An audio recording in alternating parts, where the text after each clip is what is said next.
Trader Cobb Crypto Podcast. This is the Trader Cobb Crypto Podcast.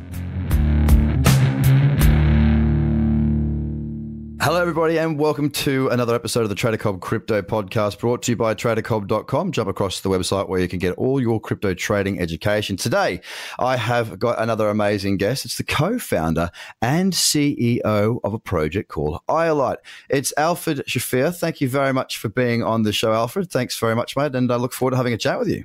Hey, Greg. Thanks very much for having me. Look, I'm very fascinated by the project, as I'm sure many of the listeners, whether they've heard about it or not, are. I mean, I've just had a brief chat walking through what the project is and what you're trying to achieve. I think what would be really good is if you could just sort of introduce yourself, mate, talk about what iOlite is actually trying to achieve and whereabouts you are in the journey for the business right now. Cool. Okay, so I would start from the question why we started this project, and it's very important to understand where we are coming from. And when I say we, it means it's myself and Dima Kuzminov, who is my co-founder, and it's the genius actually behind this the technology in this project. So we are coming from a place where we thought about blockchain technology, about smart contracts, and this great thing that that's happening today in this space. And we thought that's not gonna, let's say, the future, it looks a little bit grim when it comes to its usage. So if there won't be mass adoption, if there won't be any mainstream adoption, then this technology would stay in the realms of speculative traders, criminals, and spammers and scammers. So we wanted to make sure that there will be adoption of this project. So Dima thought about how about removing language barriers? And when we talk about language barriers, meaning that how about people that don't have any programming language skills will be able to interact with the blockchain, will be able to start writing smart contracts. So this is where we came from, and this is what iOlite is. iOlite is about creating an environment in which each and every one of us will be able to sit down, start writing in her own language, logical agreement, and our environment, iOlite, will migrate that particular text into code, into smart contract for that matter. We've started in August last year, 2017. There is a POC running, a proof of concept, which is based on the Stanford research. It is the grammar engine that we are using for NLP, natural language processing. And we are going to deploy some of our code within the next couple of days to weeks. That will include some Node and wallets and plugins and so on and so forth. So safe to say you've been hard at work for the last, 8-9 months now, cramming a great deal in there, considering you've, I think you were saying that you started in 2017, August, was that right? Yeah. We started, the initialization was in August. Then we started planning, then started executing this plan. And of course, we run a talk on sale during that period of time, a short period of time, only the pre-sale. We actually stopped it and moved to private mode again. But the guys in the R&D and the guys from the rest of us actually from the operationals and marketing and biz dev have been working around the clock. It's really crazy. I tell you what, I can understand that. Hey, look, one of the things I find quite interesting is you mentioned before about the mainstream adoption of blockchain and its technology, and I really like the sound of iOlite just simply because I speak with a lot of guests on this show, and one of the things that we do talk about is the basically bringing it mainstream, how we do that. And it needs to be married in with business. We can have individuals that think that, yes, we're going to take over the world. The banks are going to be, they're not going to coexist. Bitcoin's going to win. And look, I'm not somebody who subscribes to that theory. I think there needs to be ecosystems that coexist, and blockchain can do that with the right leadership. Now, what I find truly fascinating about your project, Alfred, is what you're saying effectively going to almost make it I guess, a very easy entry for businesses to be in blockchain. Because if you think about back in 1993, not many businesses had a website. Today, if you were to say to somebody, do you have a website for your business? And they said no, that would be shocking. Now, for us to get blockchain to that sort of level of mass adoption, I believe that we need something like this to help business to understand and create and use the blockchain. Is that effectively the market that you're targeting? Exactly. This is exactly the market we are targeting, Craig. I've been around in the crypto space since 2013. Okay, this is my second project, and my first project was about creating a bridge between mainstream organizations, banks mainly, and financial institutions, between them and the crypto space. And what happens is that everybody talks about it. There's a huge buzz. There's a huge talk. IBM made a research about adoption. 80% of their executives they asked claims that they will do and check and they will test blockchain and blah, blah, blah, blah. But how many actually do that? Not many. They don't really have the facility. I mean, it's quite a. If you're somebody who's in management in a financial institution, it's highly unlikely that your background is technology. So for you to actually go and start to implement what you have suggested that you would do, i.e., yes, we will look into blockchain technology and how we can use that. They need to create a team because your typical tech person that sits within a within a fund who might be a tech advisor or somebody who looks at the companies that fall under that space, they probably not that savvy on blockchain and how it actually works and how it may benefit the business. So a company like iOlite is coming in and going, well, hang on, you can plug and play and you can sort of learn as you go. I mean, one of the things, I think was it collective intelligence? Do you want to explain a little bit about how collective intelligence works with iOlite? Sure. It's like crowdsourcing, crowd programming. It's like crowd programming, actually. So what it means is that we allow the community of experts to get engaged and help to train the tool, our iOlite engine, to understand the language that's being inserted. This is what it means. And again, you are totally correct about those bankers and about those insurance guys and lawyers. They understand the benefits of blockchain. They understand how the smart contracts can help them, but there's so much misunderstanding and so little people to get into this code and help them invoke the environment that they would like to work on. It's expensive and it's risky. So why not allowing you as an organization to minimum effort or without effort at all, just sit down and start creating your own code and your own environment to work on blockchain. And the way that it does is that each organization have actually its own domain of languages. So getting back into your question about how does it work, the CI is that if you have an insurance company, let's say AIG, and they would like to start creating insurance policies using their own language, then AIG will have their employees start to talk with iOlite engine, and Solidity contributors on our network will be able to train our FAE, the iOlite FAE, to understand what AIG employees are writing. And so the next time that they will use the same semantics, it will be much faster to create smart contracts for them. Okay, so the idea is that anybody can come in from business and start to work on the iOlite platform to create solutions and understandings of how they can utilize the blockchain for whatever their aspect of business is. I understand that. And we're using collective intelligence to help plug into effectively a network of individuals that are there to not so much advise, probably the wrong word, but to point the ship in the right direction so they can make decisions appropriately. Now, for that to work, let's be realistic. For that to work, for the collective intelligence and that community to step up and to help all of these, hopefully, the adoption is quite, explosive for you. For that to be able to actually stand on its own 2 feet and work, the collective intelligence needs to have a reason, right? It needs to have a reason to want to be a part of this community and to give information. You must have something there that would incentivize the collective intelligence providers. So if John works on a code for AIG and so does James and Sally, and no one else in the community does, then there's got to be some sort of incentive. Am I right in thinking along these ways, or?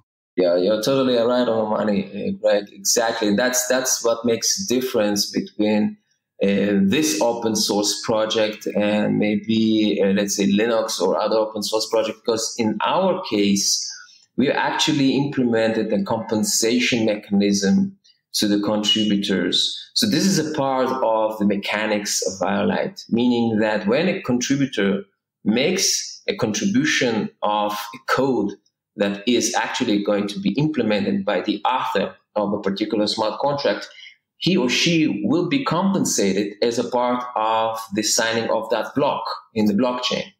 So part of the compensation to the miner is actually going to the contributor. And that would be the incentive of getting involved and getting known and getting to be one of the bigger contributors in iOlite. That way you will be able actually to create another economy inside. So, and it's very important to understand also the derivative, which means that contributors will be able to get compensated, but you as an author will be able to sell and resell and share for fees the contracts that you've been creating. Right. So you can create a recurring revenue stream of good content. Exactly. Okay, so let's get this right. Okay, let me just do a little revision. So essentially what you're doing is you're breaking down blockchain for mainstream business to adopt through collective intelligence, like obviously through the code, through a collective intelligence that are going to help to demystify what is blockchain and how that can actually relate back to the business. And this collective intelligence will help to make that work. Now, to keep the collective intelligence, you're incentivizing these contributors for their time, their code, their efforts, and once they've created something once, if that there also has a relevance to a different project that may pop up, however it pops up in the iOlite ecosystem, they can then maybe tweak it and sell it on again as a helpful addition to, it might go from an insurance contract to a lawyer, but more or less the mechanics are the same. They can monetize that they can monetize that same similar code again. Is that more or less the plan? Just a small fix. Not the contributors will be able to resell that, but the actual authors. The contributors. The authors. Sorry, the author. Sorry, yes. Authors, exactly. So the contributors give the solution to the problem. Okay, they're giving a solution to the problem to a particular author. Okay, they will be able to do that for many authors. Many other authors might have the same problem that they can use that particular solution, but for reselling purposes, that would be on the author side. Got it. So it sounds like, obviously this is well thought through. This is not your first rodeo. You're a tech entrepreneur. You've been in the space of technology, and as you say, you have run another project before. Without delving too much into the project, you did tell us it was to do with financial background, all that sort of bits and pieces. So you've worked within this environment before. You have brought the experience, and you have executed in the past. So I like that all roads lead to Rome, so to speak. Everybody's connected and incentivized and working together for a common goal, which I think is really, really important. The project makes sense to me. Something that I would like to ask you, though, is for you, for the project, for this to be pulled off, obviously there's still a huge amount of work that is ahead of you, as there is whether you've got a business that is up and running or you are about to get up and running, whether you're in startup mode or you're trying to continue to move forward. There's always a huge amount of work to be done. One of the things that one of the questions that I've got for you is, Alfred, what is it that you're looking for at the moment? You did talk about you'd done a raise earlier on, or late last year, I think it was, early January. I can't remember exactly, but what exactly does iOlite need right now for you to, I guess, clear the hurdles that are lined up that you may be aware of, or ones that obviously are going to crop up as you move forward? Thank you for the question, Craig. What we are looking for is organizations and partners that will help us to build the community. But when I say community, meaning people who actually want to be part of this project, people that want to contribute, that understand the benefits of having and using this technology. So in order for us to increase the awareness in the community, we are looking for partners. And when I say partners, I'm talking about organizations from various sectors, whether regulatory, legal, commercial, also academia. So we are talking with all of those types of sectors to bring on board to help us to scale up our efforts in creating a real and effective and good community. Well, look, I think you've come to the right place. We know a great deal of our audience is in the professional sector. We do have a lot of business people, entrepreneurs, lawyers, professionals, effectively. So, guys, if you are somebody who's in the space, if it's your company, your team, your project, whatever it may be, and I've tried to break this down in a way that makes sense because that's the only way I can sort of demystify things. I'm not a tech entrepreneur. Well, I guess I sort of am, but I'm certainly not the tech person in the business. Yeah. I'm sort of the executioner as opposed to the person that creates the tech. I sort of go, here's the idea, and can somebody please help me make that work? So if I try and break things down so you understand the business, and I've done the best that I possibly can to do that, Alfred, I always ask my guests one question before they leave. The very last question is this. Sure. We have the internet to look at, okay? Now, I know blockchain's very different to the internet, but there's also a lot of similarities. You know, it's often spoken of as blockchain being the third arm of the internet. Without the internet, we wouldn't have blockchain. Now, based on these similarities, we look at 1993 as being the time that the internet sort of started to become a little bit more known and commerce was starting to be conducted on this new platform that was the internet. Sure, the internet was available before 1993, but we saw 1993 to 2000 as being the real explosive growth period of the internet.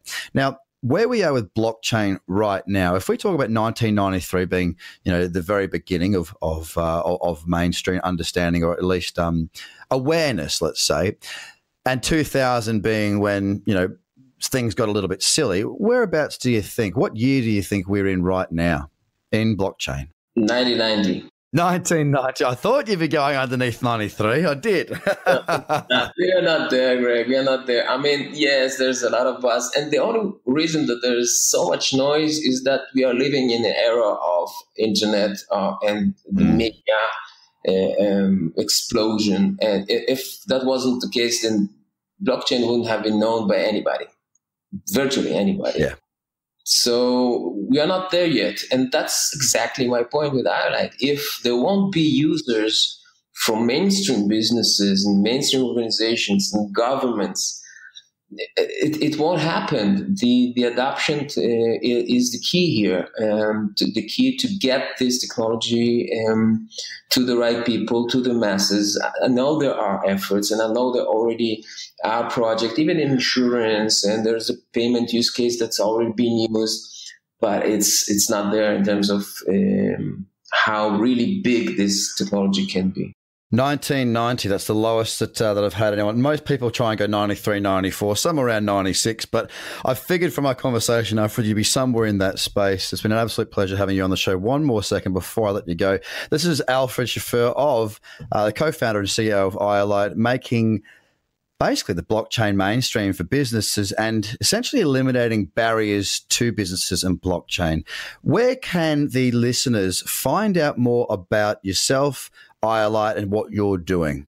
Very simple. We have, of course, the website. We have social media. We have channels everywhere that you can find us. You can connect to us. You can follow us and be a part of our community. You're all welcome to join. Well, it's been an absolute pleasure having you on the show, Alfred. Thank you for your wonderful insights. It's been fascinating from my point of view. I can understand what you're trying to achieve here, mate. And I think I wish you all the best. And if you can pull it off, mate, I think you're onto something that's going to not only help you and the people involved in your community, but also the greater crypto asset and cryptocurrency community. Because look, we need to make this a lot easier. It's too complicated right now. Businesses like iOlite are definitely paving the way. So, guys, if you are somebody who wants to get involved with partnering, as Alfred has mentioned, then make sure you get across your social media, get across the iOlite website. Now, the company is IOLITE. That's right, isn't it, Alfred? Yes, and .io is the website. .io. All right, guys. Well, thank you so much for your time. Thank you so much, Alfred, for being on the show. I appreciate your time. I wish you all the best of luck going forward, and I look forward to watching your progress. Thank you very much, Greg. I appreciate it, and I enjoyed it as well. Thank you. Thanks, everybody. Bye for now. The Trader Cobb Crypto Podcast. Check out tradercobb.com because experience matters.